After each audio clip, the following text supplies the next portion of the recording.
Up, up and away.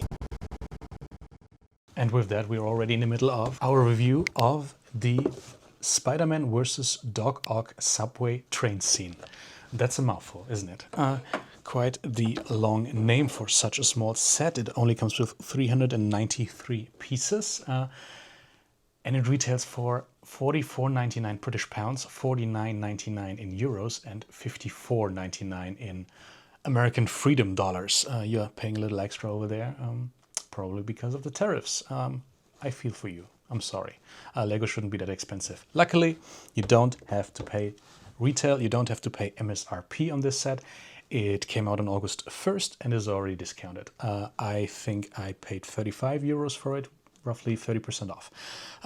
So even though this is a hefty initial price tag, Lego is asking for here price per piece ratio. That's the metric you want to use. You don't have to, you shouldn't. At least not just that. Price per piece ratio is very much off if you pay for it at the Lego store. So don't, and you don't have to. I picked mine up at Smith's Toys, which you pretty much can get it. At other places as well, it is discounted. Set is designed by Adam Grabowski. Put the name here. Confident I'll pronounce that correctly. If Adam, you're watching, feel free to correct me. Anybody else named Grabowski, please correct me. He made other cool stuff like this. This is the Venom mask, which I recently showed you in the Miles Morales mask review, right? One of my absolute favorites when it comes to the mask and helmet lineup. I bought this when I was already retired because I picked up the Spider-Man mask and then wanted a second one to go with it. But this one had already retired. So I paid a little premium for that. I think it was €80, but I really like it. He also did, and this is still sealed, and I think it shall remain sealed for some time. This was the gift of purchase that came with the 1989 Batmobile, which I also had to pick up in the, on the aftermarket because I missed it. I was not into Lego at the time, unfortunately. So I patiently waited to get a deal on this one. I mean, this is an amazing limited edition minifig scale Batmobile. It doesn't come with a it doesn't come with a minifig though. It doesn't come with a Batman, and I kind of felt like I needed it to complete the set. Right? I have the 1989 Batmobile built. I've shown it to you, I think, on the Batman Forever Batmobile review. I'll keep it sealed. Even though I only paid €50 for it, which I felt like was a steal. People selling that for €100 and more. But back to Adam Grabowski. He does a lot of superhero stuff for Lego. He did the most recent Arkham Asylum, which my girlfriend revealed to me earlier today she might get me for Christmas. So that's good. He also did lots of smaller, he does both Marvel and DC. The recent Avengers Assemble kind of wintry scene is also an Adam Grabowski set. Yeah, I like his work. I like his design work. This set immediately spoke to me. But it has less to do with Adam Grabowski and more to do with Sam Raimi or Tobey Maguire, right? This set is based on the Spider-Man 2 movie. I'll show you the box up close. You can see that, yeah, in the top right, it actually has Spider-Man 2 branding. And it's that famous scene where Spider-Man without his mask, Tobey Maguire, Peter Parker without a mask, has to stop that subway train from going over a bridge, from crashing. Let's put it that way. It's just a very iconic scene. I rewatched it in preparation for this video. Doesn't really hold up. In my mind, Tobey Maguire pulls loads of faces while he's trying to stop that train. And I just wasn't convinced, as convinced by his acting in that scene as I was when I was a child when I watched this movie. The Spider-Man trilogy was very much the first, at least to my knowledge, real live action superhero trilogy films. And was a big deal when I was very young. So I was super interested in that. And it was really cool. And this scene, yeah, when Lego announced it, even before I saw any picture of it, just by description alone, I knew I wanted to get this because it's just so cool. Yeah, rest of the box, there's a Spider-Man minifig on there, kind of foreshadowing. We'll talk about the minifigs soon. This is a really cool torso, right? The back of the box shows you a different way in which you could display that, right? It gives you 4 minifigs and leaves you with loads of options on how to actually display them. I say it comes with 4 minifigs. The thing is, it also includes, yeah, have a look right here, includes Jonah Jameson and Aunt May, even though both of them were not in this scene. In the actual scene, there's only Doc Ock, Spider-Man, and there's loads of passengers within the tram car. Unfortunately, they're not included. Yeah, here in the box, they put them as passengers inside the tram, which you could do, but then you don't have more stuff to, or more people to put outside this little tram. But enough of me boring you with facts, details, data about this set. Let's crack open that box. Inside you find 4 numbered bags. In my case, they were paper bags. Your mileage may vary. I think they're slowly phasing them out, the little plastic bags. In the US, they still might be using some of them. I feel like that's going slower over there. But eventually, I'm sure we'll have all paperbacks all across the entire catalog.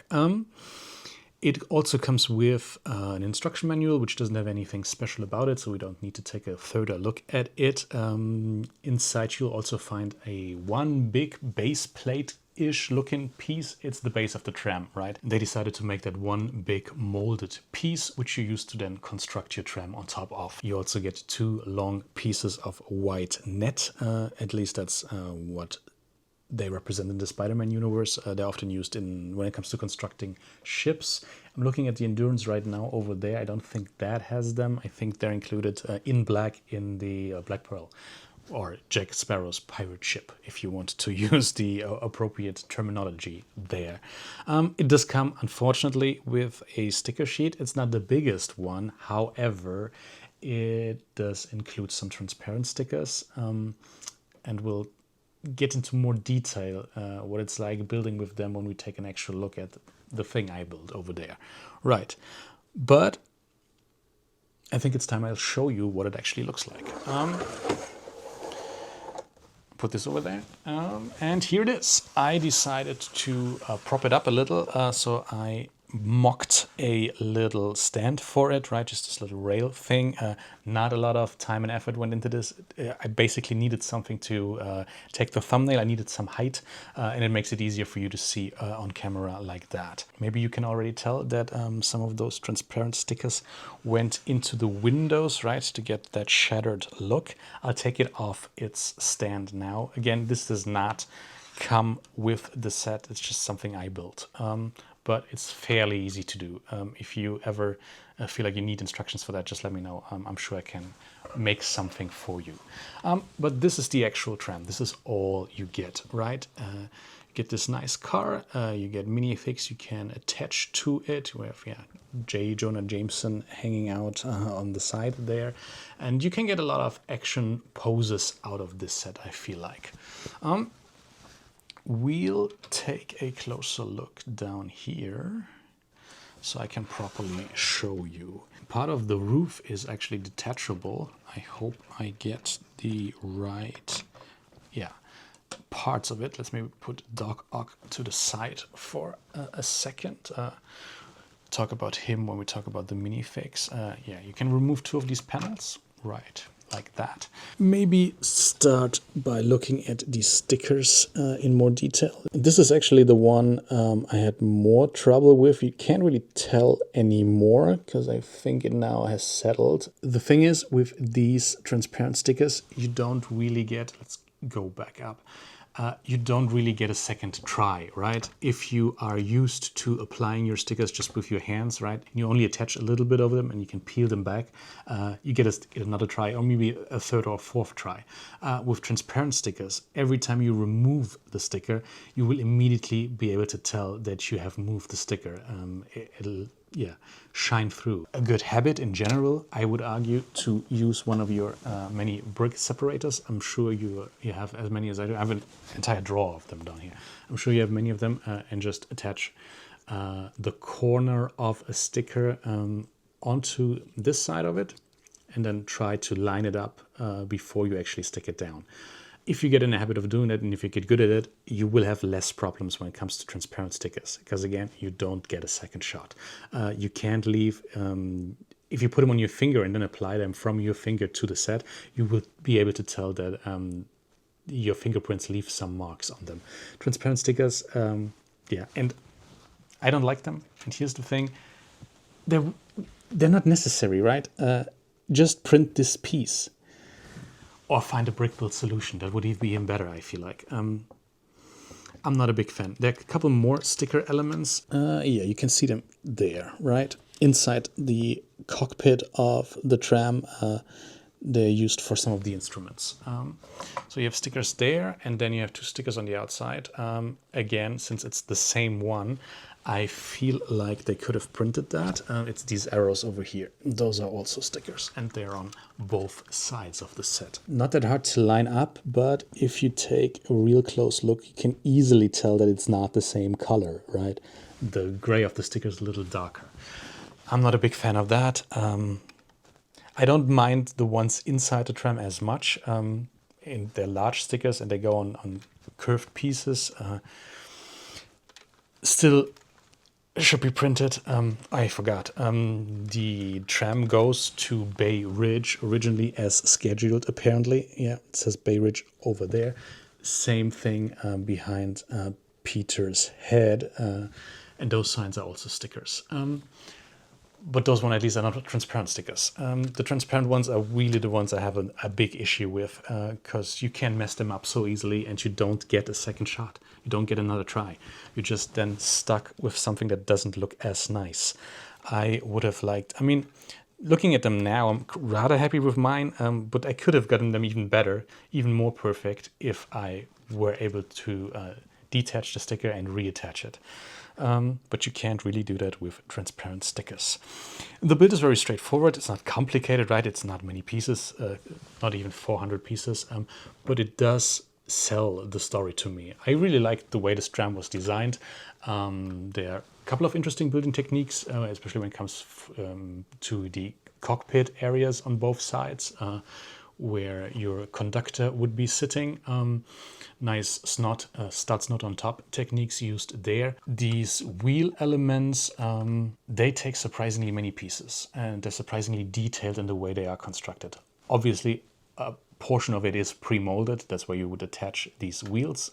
You have to attach them. They are separate pieces, but a surprising amount of pieces went into constructing the wheels, and that's fairly enjoyable to do, even though you have to do the same thing basically twice.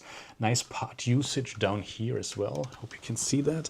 There is, yeah, this piece, this one right here, this chrome metal-y looking one. That's actually a cup. Just the regular cup piece, which you often find in other, or more of a mug piece. Yeah, it's the mug piece, let's call it that. You get pieces of webbing which you can attach to the sides. You don't have to. You get a couple of these transparent posing elements, right? In this case, to hold a brick. There's another brick over here. Nice tan colored masonry brick, if you can see that. Yes. And it kind of helps selling the illusion of something that goes really fast and is a destructive force within a city, which is what this scene is all about, right? And then you get those 4 minifigs to attach them in any way you see fit to really create this scene. Let me reattach those, and then we'll talk about the minifigs. Maybe start with, in my opinion, the best one. Look at this. This is Dr. Octavius, and he looks amazing. Look at these arms, right? You have to construct them out of several pieces. He wears something akin to a backpack, something akin to the Ninjago sword holder, but in this case it's just 4 bars which you can attach a couple of clips to, and then you create, build up these very posable arms, and they look amazing to me. I think this is a fantastic Dr. Octavius, and it really sells the idea of this mad scientist who decided to build himself a suit so he can catch a superhero. He has a nice torso. I think that looks really cool. He has leg printing here, even has some foot printing. There's some printing on his back as well. And he does come with a alternate expression. Obviously, you can take this off and then just have the minifig if you want to recreate a different scene. He doesn't come with arm printing, he doesn't come with leg side printing, but 90% of the figure is the arms, right? And they look really cool. Two of his arms even have studs at the end, so you can attach him to the roof of the subway tram car and get some cool poses out of that. He's easily my favorite minifig and was a big draw when it came to actually getting this set as soon as I did. It helped that it had a discount already on it. But let's put him aside and take a look at Aunt May, right? I gave her Spider-Man's mask. You get a head for Tobey Maguire, for Peter Parker, as well as Spider-Man's mask, which you can interchange, or you can just put it in the hand of Aunt May. I gave it to her simply because she's so plain looking, right? There is no arm printing, there's no leg printing. There's printing on the back, but this the cardigan she wears, all gray, her hair's gray. I'm not a big fan, but she does have a second expression, which to me, I mean, take a closer look yourself, makes her look even older. But at least it's there, and that's something. Even though you can see part of her face because part of her chin, right, shines through because the hairpiece doesn't cover all of it. Her expression is good. I like the face in general. I'm just not a big fan of all of the rest of the minifig. Lego could have done more with it, I feel like. Then there is J. Jonah Jameson, right? I think he shares a face with Barty Crouch from Harry Potter. And when I look at this face, I see Barty Crouch. I don't really see J. Jonah Jameson. The hairpiece also, I think this is a Ninjago hairpiece actually. I mean, it kind of works. It kind of sells the idea. But no arm printing, no leg printing, a very basic torso. And again, he's not in this scene. Sure, it's one more minifig they did, and I appreciate that, but they could have done more with him as well. Let's detach our Spider-Man / Peter Parker minifig from the tram. Obviously, Lego arms do not extend in all directions. You would have to get... I mean, there are some third-party sellers who make crazy arms and crazy legs, which give you more posability, right? He, in the movie, has his arms outstretched, very Jesus-like, very Christ-like. Obviously, you can't do that with a minifig. But this Peter Parker, this unmasked Spider-Man, comes with a really cool torso that has ribs in it, gashes, right? He's been injured. He tries his very best to stop this tram. And yeah, I'm here for it. I like that this minifig actually has dual molded legs. I think this is my first Spider-Man with dual molded legs, which I like. I would have liked arm printing. Kind of unfortunate that we didn't get that, but the rest of the torso looks pretty good. He does come with a second expression as well, a more happy one, which doesn't really fit the scene, I feel like. But if you want to do other things with your Peter Parker minifig, you can. I just enjoy this more serious, exhausted, focused expression more than I enjoy the other one. If you like this set, I think once you get a discount on it of about 30%, you can just get it. You get cool minifigs, you get this fantastic Dr. Octavius, you get loads of possibilities for poses. This is a cool display set. I'm not as sure whether or not you get any play out of it really, because you're missing the train track, right? It doesn't come with any train track. You have to build your own if you want to incorporate the tram in any kind of scene that, gets you some playability at least out of it. My display stand doesn't give me much playability, but it works as a display right? The minifigs are great, some more than others. Dr. Octavius, fantastic. I like the Tram build. I'm not a fan of the stickers. Now, should you get this set? For its original retail MSRP of $55, 50 euros, absolutely not. That's way too much. If you get a 30% discount, however, and you're a Spider-Man 2 fan, you're a Tobey Maguire fan, you're a fan of the Sam Raimi Spider-Man movies, then yeah, sure. And overall, it's just a nice looking Tram, and I think you can even integrate it into your city, which I would if I wasn't building Gotham. So I'm not going to do that. It's going to permanently live on my bookshelf next to my Spider-Man masks. If you enjoyed this video, please consider leaving a like. That would help the channel out a lot. Subscribe if you haven't. You can always support me by buying my book. Link is down in the comments and in the description. Check out more LEGO content on the end screen, and I'll see you very soon. Bye-bye. Welcome to my ant card. This is just a hangout. Yeah, I'ma crank that shit. Bro, that's so damn loud. It's nothing but a little intermission. Enjoy these soothing bars of utter indecision. Buddy people, you can trust me. It's an ant card. I know all those fire jokes and get you saying hard. It's an ant card. This shit ain't some voodoo, bro. I know you want to stay, but it's time for you to go.